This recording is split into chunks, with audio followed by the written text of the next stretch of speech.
ಹಳೆಯ ಚಿನ್ನದ ಒಡವೆನ ಅಧಿಕ ಬೆಲೆಗೆ ಮಾರಬೇಕೆ? ಅಂದ್ರೆ ಆಟಿಕಾಗೆ ಕಾಲ್ ಮಾಡಿ 8880 Attica gold company. Renukaswamy murder ಕೇಸ್ನಲ್ಲಿ ಬಿಗ್ ಅಪ್ಡೇಟ್. ಸಾಕ್ಷಿಗಳಿಗೆ ಬೆದರಿಕೆ ಹಾಕ್ತಿದ್ದಾರಾ ಅಪರಿಚಿತರು? ಕೇಸ್ನ ಟ್ರಯಲ್ ವೇಳೆ ಸ್ಫೋಟಕ ಬೆಳವಣಿಗೆ ಬಂದಿದೆ.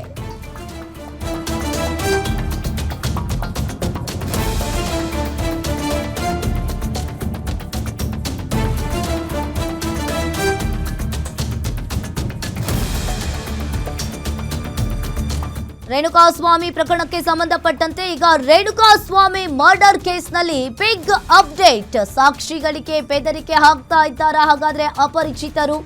ಕೇಸ್ನ ಟ್ರಯಲ್ ವೇಳೆ ಸ್ಫೋಟಕ ಬೆಳವಣಿಗೆ. ಈಗ ಮಾಹಿತಿ ಬೆಳಕಿಗೆ ಬಂದಿರುವಂತದ್ದು. ಪ್ರಾಸಿಕ್ಯೂಷನ್ ಸಾಕ್ಷಿ ಓರ್ವರಿಗೆ ಅಪರಿಚಿತ ವ್ಯಕ್ತಿಯಿಂದ ಕರೆ ಹೋಗಿದೆ. ವಾಟ್ಸಪ್ ಮೂಲಕ ಕರೆ ಮಾಡಿ ಸಾಕ್ಷಿದಾರರಿಗೆ ಬೆದರಿಕೆಯನ್ನ ಹಾಕಲಾಗಿದೆ. ಇನ್ನು ಕರೆ ಮಾಡಿ ನಾವು ಹೇಳಿದಂತೆ ಸಾಕ್ಷಿಯನ್ನ ನುಡಿಯುವಂತೆ ಬೆದರಿಕೆಯನ್ನ ಹಾಕ್ತಾ ಇದ್ದಾರೆ. ಇನ್ನು ಆರೋಪಿಗಳನ್ನ ಗುರುತಿಸಲು ಆಗೋದಿಲ್ಲ ಅಂತ ಹೇಳು. ಇನ್ನು ಬಾರ್ ಬಳಿ ಇರೋ ಸಿಸಿಟಿವಿಯನ್ನ ಪೊಲೀಸರು ಎತ್ಕೊಂಡು ಹೋದ್ರು. ಕಿಡ್ನಾಪ್ ಮಾಡಿದ ಆರೋಪಿಗಳನ್ನ ಗುರುತಿಸಲಾಗೋದಿಲ್ಲ. ಪೊಲೀಸರ ಮಹಜರಿನಲ್ಲಿ ಏನಿದೆ ಎಂಬುದು ನನಗೆ ಗೊತ್ತಿಲ್ಲ. ಈ ರೀತಿಯಾಗಿ ಟ್ರಯಲ್ ವೇಳೆ ಸಾಕ್ಷಿ ಹೇಳುವಂತೆ ಬೆದರಿಕೆಯನ್ನ ಹಾಕಿದ್ದಾರೆ. ಇದರಿಂದ ನನಗೆ ಭಯವಾಗ್ತಾ ಇದೆ. ಅನುಮಾನಾಸ್ಪದ ವ್ಯಕ್ತಿಗಳು ಓಡಾಡ್ತಾ ಇದ್ದಾರೆ. ನ್ಯಾಯಾಧೀಶರ ಮುಂದೆ ತನಗೆ ಬೆದರಿಕೆ ಇರೋದ್ರ ಬಗ್ಗೆ ತಿಳಿಸಿದ ಸಾಕ್ಷಿ. ಇನ್ನು ಸಾಕ್ಷಿ ಹೇಳಿಕೆಯನ್ನ ದಾಖಲಿಸಿಕೊಂಡ 59ನೇ ಸಿಸಿಎಚ್ ನ್ಯಾಯಾಧೀಶರು ಸಾಕ್ಷಿಗೆ ಅಗತ್ಯ ಭದ್ರತೆ ಒದಗಿಸುವಂತೆ ತನಿಖಾಧಿಕಾರಿಗಳಿಗೆ ಈಗಾಗಲೇ ಕೋರ್ಟ್ ಕೂಡ ಸೂಚನೆಯನ್ನ ನೀಡಿರುವಂತದ್ದು.